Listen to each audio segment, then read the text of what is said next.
I mean, what I've seen over the last 5 years is very disturbing, but it's very significant for you guys.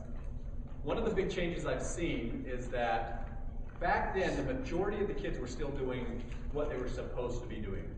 I mean, they'd experiment and they'd kind of mess around a little, but the majority of the kids, it was acceptable to do good. That's not the case anymore. How many kids, what do you think the percentage is at your school that smokes weed? How many think it's in the high 80s or higher? Oh no. Just the numbers I kind of tally, it's about 85% that are actively doing it. I mean, is that, are you guys seeing similar numbers? We're from the same high school, and we can both tell you that probably, yes, 95% of the students at April North smoke weed every day. And it's acceptable.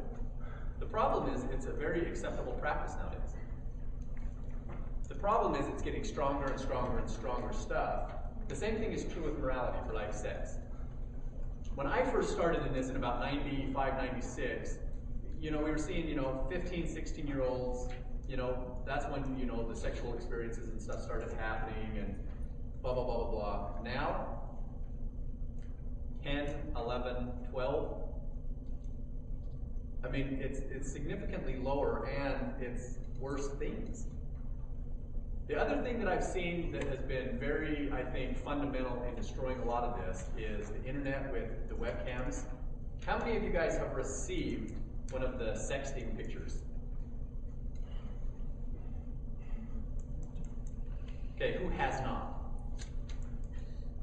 Of the kids, only 3? Nobody's ever sent me one. That's a good thing, I hope. I'm grateful. But the other thing is, with the pornography and stuff, it's so easy to go do something from the safety of your room and throw it out. And it's really changed the dynamic of relationships. And we're going to talk a little bit about that in about an hour, half an hour, about how the dynamic and the expectations of relationships. But this is something I thought that was very, very interesting. Because the reality is, people start having adult relationships 4 years after they start dating. When you start singling off, it's about 4 years is the average. After that is when the first sexual encounters and stuff start coming. So what does that say if 25% of the kids by the age of 15 are starting to do this? They've been singling off since they were 11? How many 11-year-olds do you know that can have an adult relationship? Doesn't that just sound absolutely ludicrous? I'm telling you, that's what's happening. How many of you guys started having more than kid friendships with boys and girls at what age? For you, Kenzie? Probably 12 years old. Okay, Sam? I've been with my boyfriend since I was 14, and I came in. Okay. Grace? I don't know, probably like 13.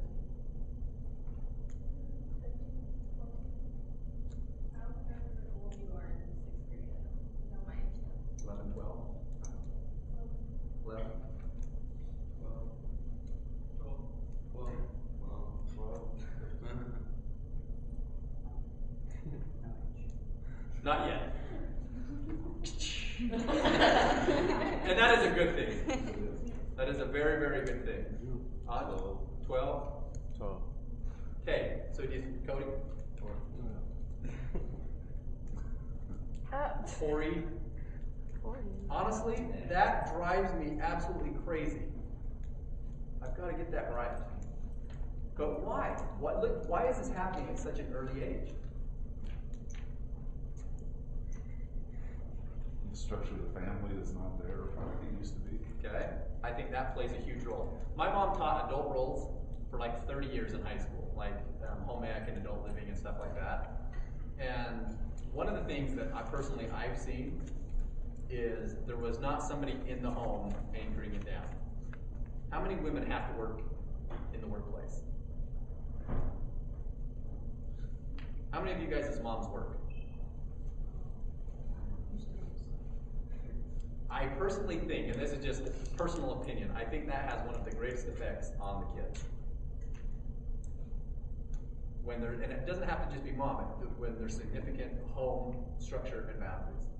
Because the problem is when both people are pulling incomes to make things work, doesn't it leave stuff in the home undone?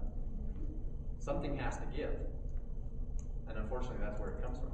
How many of you guys felt that growing up? Any of the kids feel that growing up?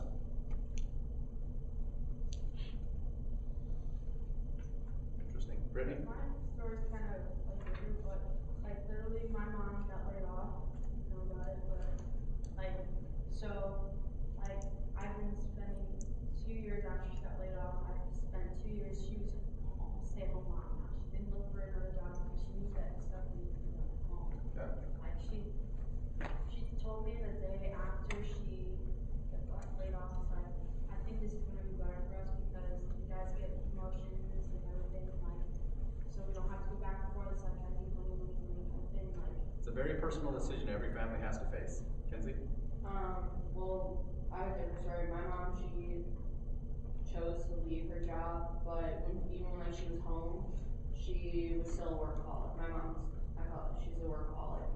So like, she still wasn't a mom at home. She was never really there. You know, it was, hold on, I'm on the phone, or hold on, I gotta type this. Did that affect you? Yeah, it was really annoying. There's some stuff that goes along with this. And it's not judgment, it's just the facts of what things are and how we have to deal with them. Because you guys are growing up in a completely different generation than previous. And you're gonna have to address these issues. You guys are gonna have to address these with how you're raising your kids. I mean, you guys know what kind of parents you wanna be? It's coming fast. Realistically, for this group, all but just a few of you guys, in the next 5 to 7 years, all these major decisions are gonna be made. Career, education, and spouse. And then kids follow that very, very shortly. So these are questions that you guys are gonna have to really start thinking about and answering.